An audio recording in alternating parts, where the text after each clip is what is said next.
I've been transmigrated, dropped right into a novel, not as the hero, but as the story's most tragic second male lead.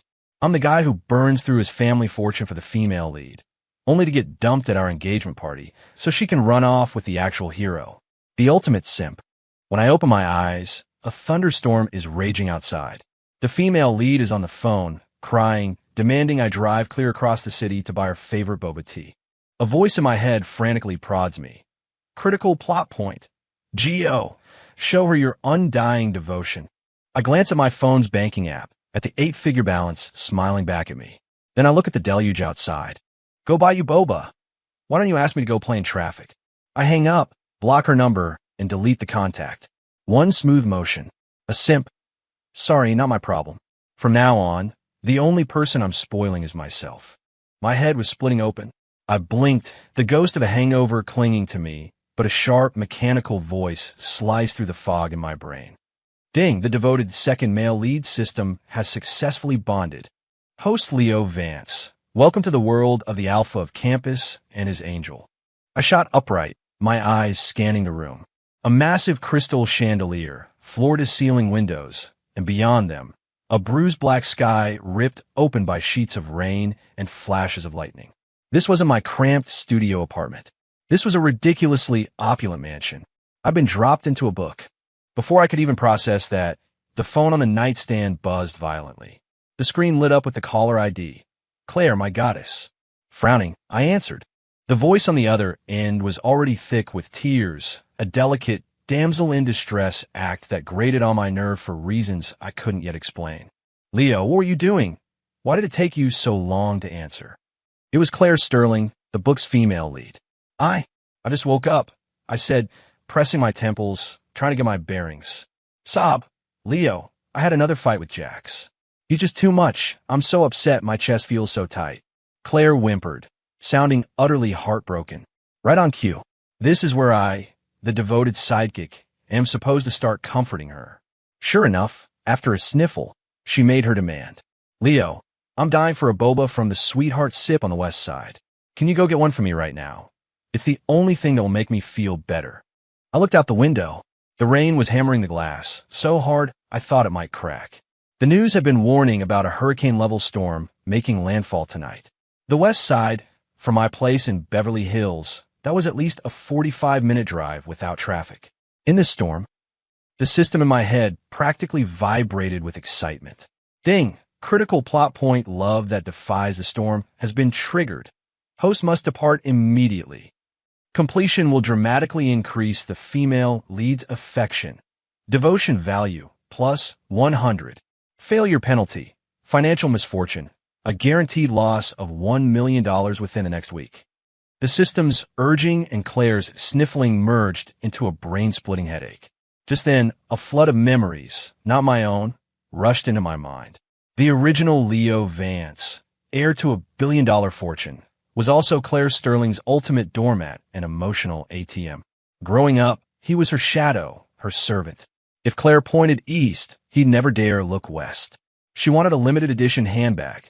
He'd camp out all night to buy it for her. Her parents out sick? He'd pull family strings to get them the best doctors in the country. She fought with her actual boyfriend, Jax Ryder.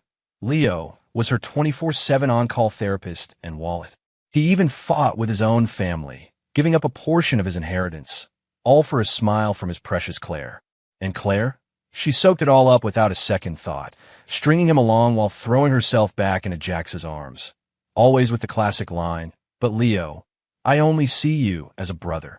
The memories kept coming, and I saw the original story's ending. To save Claire's family from financial crisis, Leo liquidated his own company, ending up bankrupt. And on the day of Claire and Jax's fairy tale wedding, Leo, the stepping stone whose purpose was served, drank himself to death, alone on a frozen city street. Unbelievable. Pathetic. My fists clenched. Why? Why should a guy with billions to his name play lapdog to a manipulative girl who gives him nothing in return? On the phone, Claire's patience was wearing thin. Her crying act subsided. Leo, are you still there? Hurry up. They're going to close soon. She paused, then played her trump card, her voice softening with a hint of blame. Didn't you used to say you'd do anything to make me happy? Why are you hesitating now? I let out a cold laugh, my eyes falling on the nightstand. A Pagani key fob sat there, next to my phone, which had just lit up with a bank notification. Your Premier Trust account, ending in 6666, has a current balance of $4,580,000, an 8-figure balance. And this was just my spending account. I looked at the number, then listened to Claire's entitled whining, and a surge of pure rage shot through me. You want me to risk a multi-million-dollar Pagani in a hurricane to get you a $7 boba tea? You've got to be kidding me. The rain's pretty bad. I'm worried my Pagani might flood out. I held the phone, my voice flat and devoid of any warmth. Ms. Sterling, you should probably just call an Uber. Oh, and by the way, make sure to add a hefty tip for the surge pricing. Don't want the driver making the trip for nothing. The other end of the line went dead silent. Claire couldn't seem to process what she was hearing. In her world, Leo was a puppet who only ever said yes. A few seconds later, her voice shot up, shrill and piercing. Leo, what is that supposed to mean? I'm having a bad night, and instead of comforting me, you're worried about a car. You've changed. You were never like this before. She was becoming hysterical, as if my refusal to be her delivery boy was a world-ending crime. Simultaneously, the system in my head blared a screeching alarm. Warning, warning, severe OOC, out of character, behavior detected. Host must immediately correct his actions and maintain the devoted second male lead persona. Failure to comply will result in a level 1 electric shock punishment. Electric shock? I scoffed. This system was trying to gaslight me. Use my own money, risk my own life, to serve a girl who didn't care about me, and get zapped for noncompliance? I haven't changed, I said into the phone, enunciating every word. I just finally cleared the fog in my brain. I didn't wait for her to finish. I hung up the phone. Block number. Delete contact. Done. Host has defied a direct command, initiating punishment. The moment the system's voice faded, a sharp pain, like a needle jab, shot through my temple. It hurt, but compared to the slow, soul-crushing agony of being a doormat, it was nothing. Is that all you've got? I taunted the system in my head. Running low on juice. Need me to Venmo you a few bucks for a recharge? The system seemed to choke on my sarcasm and went silent. Peace and quiet. I put my phone down and walked over to the massive, full-length mirror. The man staring back was handsome, with a toned physique and the unmistakable air of privilege, though his eyes were clouded with the fatigue of a hangover. This was me now, Leo Vance, and from this day forward, I was living for myself. I opened my banking app and started doing something the old Leo should have done years ago. I ran a search. I wanted to see exactly how much this ultimate simp had spent on Claire Sterling. I typed in her name. The transaction history exploded onto the screen. Valentine's Day gift, Hermes Birkin bag, $40,000. Birthday gift, limited edition Cartier watch, $20,000. Her mom's birthday, jade bracelet, $70,000. Her dad needed a new car, a sponsorship, $110,000. Then there were the countless smaller transfers, a few thousand here, 10,000 there, all labeled whatever makes my baby happy. I scrolled through pages and pages. A quick mental calculation showed that over the last few years, he had spent well over $1 million on Claire and her family. I had to laugh. $1 million. He could have invested in anything, and he chose to throw it into a black hole. The old Leo was a philanthropist to the highest order. I closed the app, took a long shower, and slept like a king. Hell could freeze over before I'd ever play the simp again. The next day, the storm had passed, leaving behind a clear, sunny sky. I took the Pagani, the one I was so worried about, for a leisurely drive to campus. Since I was now a rich kid, I figured I might as well experience college life properly. Around noon, I was heading to the student union for lunch when I was stopped in my tracks right at the entrance. Claire Sterling was standing there, in the most conspicuous spot possible. Her eyes were red and swollen, her face pale. She looked like the star of a tragedy, pitiful and wronged. The moment she saw me, she rushed forward. Students passing by immediately slowed down, pulling out their phones, ready for the show. After all, Leo, the simp fawning over Claire the goddess, was the biggest piece of gossip at Westwood University. Leo, Claire's voice trembled as she confronted me in front of everyone. Why did you block me last night? Do you have any idea how long I waited for you? She stared at me, her eyes welling up, as if I were a heartless monster who had abandoned her. You need to apologize to me, she declared, raising her voice to make sure the growing crowd could hear. The onlookers started whispering. Here we go again. I could hear them say, Leo's about to start begging for forgiveness. I stood there, hands in my pockets, calmly watching her performance. When she was done with her tirade, I finally spoke, my voice casual. Apologize? Sure, I can do that. Claire's eyes lit up. She thought I was reverting to form, back to the obedient puppy she knew. I smiled, but before I apologize, you need to pay me back. The look on Claire's face froze. What money? I started counting on my fingers. Last month, that limited edition Chanel bag you just had to have. That was 70 grand. And a year before that, when you said your parents' commute was too hard and had me buy them that new Mercedes G-Wagon, that was 200 grand. Altogether, that's $270,000. But since we've known each other for so long, I'll forget the change. I pulled out my phone, opened my Venmo app, and held the QR code up to her face. So what'll it be? Transfer or a wire? I take Zelle too. The entire area erupted in gasps. The crowd's expression shifted from amusement to utter shock. Claire's carefully crafted image as the untouchable campus angel shattered into a million pieces. Her face was as white as a sheet, her lips trembling. She couldn't get a single word out. The air in front of the student union was thick with tension. Claire stood frozen before my QR code, her face chalk white as the murmurs of the crowd morphed into a storm of judgment. The angelic reputation she'd spent years cultivating was being publicly dismantled by me, piece by piece. Warning: female lead's resentment value is skyrocketing. The plotline is severely deviating. The system is attempting to course correct. The alarm bells in my head were deafening, but all I felt was a deep, satisfying calm. Just as Claire looked like she was about to collapse, a tall figure pushed through the crowd. Claire, the story's hero, Jack's rider, had arrived. He yanked Claire behind him, glaring at me with the possessiveness of a junkyard dog. His eyes were filled with a mixture of contempt and disgust. Leo, have you got no shame? Jack sneered, his voice low but carrying enough to be heard by everyone. Asking for money back that you spent on a girl? If you're that broke, you shouldn't have been flashing cash in the first place. It's pathetic. His tactic was clever, shifting the narrative from Claire owes Leo a fortune to Leo is a cheapskate. A few students in the crowd started to agree with him. Yeah, seriously, you can't ask for gifts back. What's got into Leo today? I looked at Jack's self-righteous face and chuckled. In the original novel, he built his entire heroic persona by constantly putting me down to prove how much he truly loved Claire.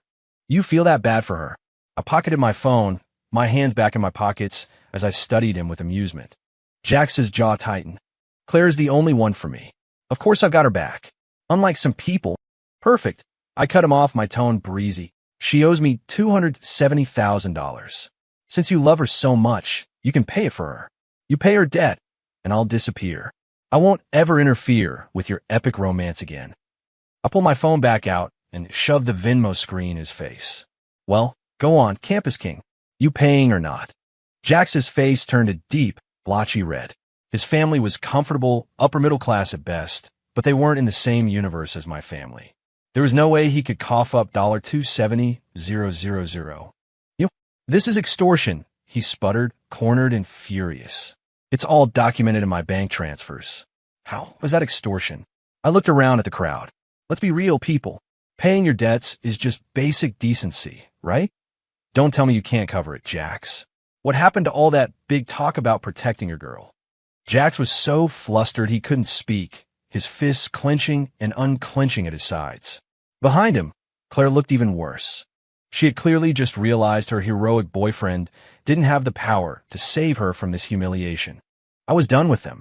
I turned and walked away, leaving the chaos behind. The story spread across campus like wildfire. Unsurprisingly, I got a call from my mother that afternoon. Claire had obviously run home to tattle, and her parasite parents wouldn't miss a chance to complain. Leo, what is wrong with you? Your aunt and Uncle Sterling just called, saying you made Claire cry in front of the whole school. You're a grown man. How could you bully a young woman like that? My mom's voice was sharp with disapproval. In the original script, my parents, who were old family friends with the Sterlings, would always chew me out and force me to go apologize. Mom, just relax, I said calmly. I just sent something to your email. Take a look at it with Dad, and then we can talk. What is it now? More of your games. I hung up, a cold smile on my face. I had sent them this Simp ledger I'd compiled overnight, an itemized list of every cent I'd spent on the Sterling family, down to the last penny. I also attached the recovered chat logs from Claire's phone, which not only included her lovey-dovey messages with Jax, but also proof that she was stringing along several other backup guys. 10 minutes later, my phone rang again. It was my dad. His voice was tight with suppressed fury, but it wasn't directed at me. Son, you've been wronged, he said, his voice heavy. The Sterlings had gone too far. Did they really think they could treat the Vance family like their personal piggy bank? I could hear my mom in the background. That Claire Sterling. She looks so innocent, but she's so manipulative, juggling all those boys at once. Son, you did the right thing, my dad concluded. Our family wants nothing to do with a woman like that. And that money, we're getting every last cent back. With my family on my side, I had no more loose ends. But the system wasn't about to let me escape the plot that easily. The next day, I was in the middle of a workout at the gym when the system's voice echoed in my head, more serious than ever before. Ding, mandatory main quest triggered. The ultimate sacrifice. Quest description. The Sterling family's company is facing a catastrophic financial crisis and is on the brink of bankruptcy. Host must use his family's influence and spare no expense to help them weather this storm. This is the second male lead's key moment of devotion. Failure penalty. Annihilation. Annihilation. The system was finally showing its teeth. I wiped the sweat from my brow and smirked. It could threaten to erase me from existence. I still wasn't going to be their stepping stone. Right on cue, my dad called and asked me to attend an emergency family meeting that evening to discuss the Sterling's request for a bailout. That night, in the top floor boardroom of Vance Industries, the mood was tense. My father sat at the head of the table, flanked by our family's core board members. Sterling Enterprises has a massive liquidity problem, my dad began, rubbing his temples. Old man Sterling came to me asking for a $30 million capital injection to help them stay afloat. He looked directly at me. Leo, what's your take on this? All eyes in the room turned to me. In their minds, I was still the lovesick fool who would do anything for Claire Sterling. I opened the folder in front of me. It contained a financial analysis of Sterling Enterprises that I'd commissioned that afternoon. My opinion, I stated firmly, is that we don't give them a single dime. The room buzzed with surprise. I pushed the report into the center of the table. Their financial hole is at least $80 million deep, and I have concrete evidence of embezzlement and accounting fraud. Investing now would be like throwing money into a furnace. My father's expression grew grim. He knew that for all my past foolishness, I had a sharp eye for business. The Sterlings are trying to play us for fools, I concluded coldly. The meeting's outcome was a foregone conclusion. The Vance family officially declined to help. Afterward, I caught up with my dad. Dad, that $30 million in liquid capital we have set aside. Don't let it just sit there. Oh, you have an idea? I handed him another proposal. I've been eyeing a startup in the renewable energy sector. The initial investment is exactly $30 million. Here's the business plan. I believe we can see a return within 3 months. Better to invest in my own future than to throw money at a family of ungrateful leeches. My dad took the proposal, and as he scanned the pages, his eyes lit up with approval. Warning: host has severely violated the character profile. The plot has completely collapsed, initiating punishment protocol. ZZZZ, BZZ. The system's voice crackled with static, then went completely silent. I walked out of the corporate tower, feeling lighter than air, looking up at the star-filled sky. Claire Sterling, Jack's writer. Your nightmare is just getting started. The Vance family's refusal to provide a bailout was the final nail in the coffin for Sterling Enterprises. In the cutthroat world of business, weakness invites predators. As soon as word got out that their funding was gone, banks called in their loans and partners pulled their contracts. Overnight, the company was facing total collapse. Jax, for all his main character energy, was just a college student with a decent but unremarkable family background. Faced with tens of millions in debt, his bravado was useless. All he could do was rage impotently. My phone, which had been blissfully quiet, started blowing up again. The number I had blocked began sending a relentless stream of friend requests on every social app. The messages evolved from Leo, stop being childish, to Leo, my brother, I need you. I ignored them all. Claire was finally realizing that her true love, Jax, was worthless when faced with actual problems. She now saw me, the backup plan she'd always taken for granted, as the only one who could save her. She started sending me long, rambling text messages. Leo, are you still mad at me? I know I was selfish before. I took your kindness for granted and I hurt you. After being with Jax, I realized he doesn't understand me at all. I've been thinking so much these past few days, and I know now that you're the one I've always relied on. My family's in trouble, and I'm so scared. Can you please come see me? I miss you so much. The messages were endless, each one more desperate and emotional than the last. If I didn't know who she really was, I might have actually been moved. I was sitting in the office of the renewable energy company I'd just funded, reviewing the latest progress reports. I glanced at the texts and sneered. You made your bed, now lie in it. The dormant system in my head suddenly resurrected itself, its voice trembling with excitement. Ding! She's coming back to you. She regrets it. The great groveling plotline has been activated. Go and take her back. This is your chance to showcase your devotion and win her heart for good. The system was practically begging me, as if it was terrified I'd miss this golden opportunity to be a chump. Right, got it. I texted back to Claire. She replied instantly. Leo, you finally answered. Where are you? I'll come to you. I replied, busy with my new investment. No time. The system shrieked. Host, what are you doing? You're supposed to rush to her side, comfort her, and solve all her problems. I ignored it and put my phone on silent. Help her, sure. As soon as she pays me back my $270,000. The energy project was a massive success. The initial test results were phenomenal. To celebrate, I chartered a private yacht and invited the project team for a weekend getaway.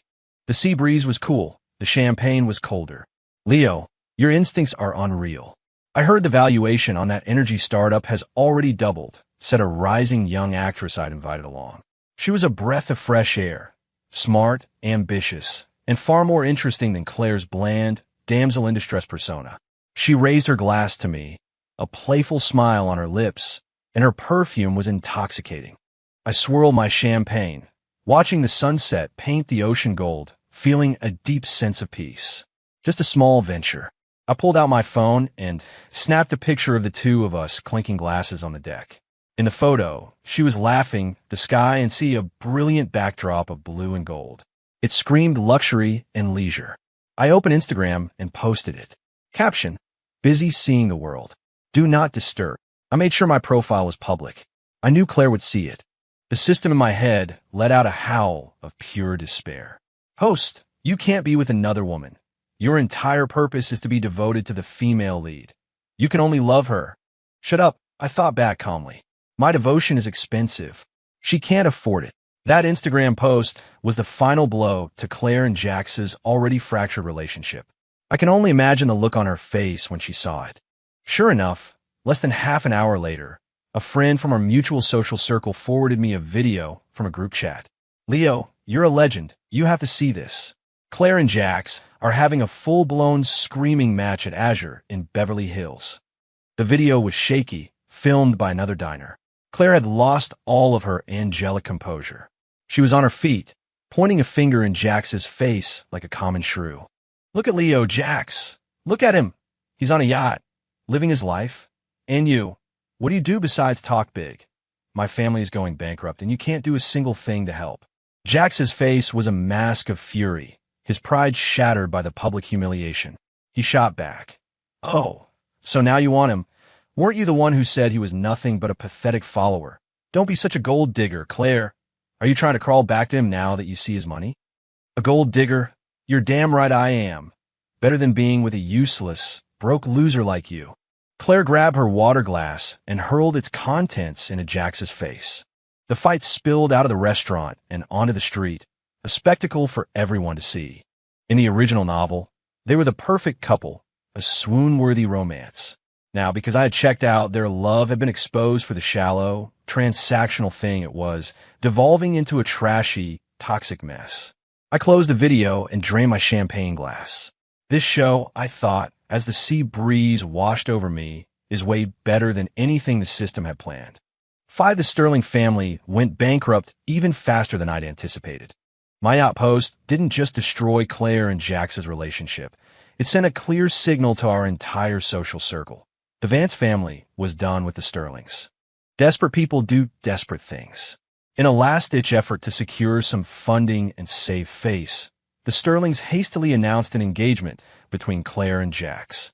On the day of their engagement party, I happened to be having dinner with my project lead at the revolving restaurant atop the very same hotel. Through the panoramic windows, I could see the pathetic trickle of guests arriving downstairs. The scene looked less like a celebration and more like a wake. "Mr. Vance, I hear the Sterling Ryder engagement party is downstairs," the project lead said, pouring me more wine with a knowing smile. "Though I also hear the Ryder family's contribution won't even cover the interest on the Sterling's debt." I swirled my glass, saying nothing. They had dug their own graves. Halfway through dinner, my phone rang. It was an unknown number, but I knew exactly who it was. "Leo, where are you?" Claire's voice was hoarse and broken, nearly drowned out by the noise in the background. "What is it?" I asked, my tone indifferent. "I'm outside the revolving restaurant at the Grand Astoria. Can I please see you? Just for a minute, I'm begging you." Her voice was a desperate plea, thick with tears. I hung up and walked out of the private dining room. On the terrace outside the restaurant, I found Claire. She was wearing an expensive white engagement gown, but her makeup was a mess of tear-streaked mascara. Her hair was disheveled, and the hem of her dress was dirty, as if it had been trampled. She was a complete wreck.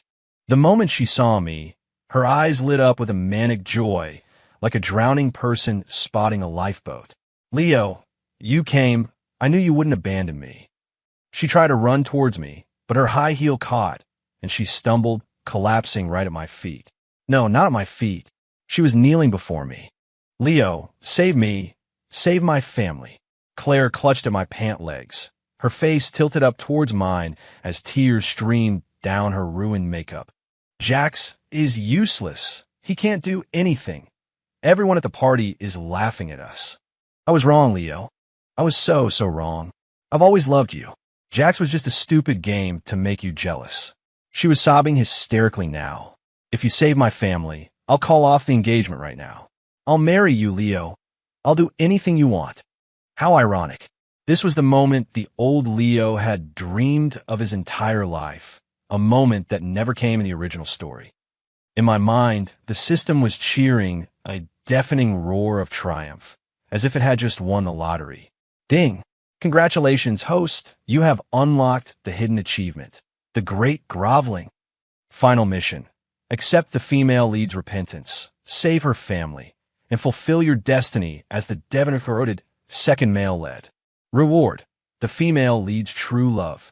The system's voice was practically breaking with excitement. I looked down at the kneeling woman at my feet. Her face was full of desperate hope. She was certain I was about to melt, to pull her into my arms and promise her the world, just like I always had. I slowly pulled my pant leg from her grasp, took half a step back, and brushed off the non-existent dust. "Ms. Sterling, I think there's been a misunderstanding." I looked at her, my eyes as cold as ice. "I'm not interested in recycling someone else's trash." Claire's sobs stopped abruptly. She stared at me, her expression shifting from hope to horror. "Leo, what did you say?"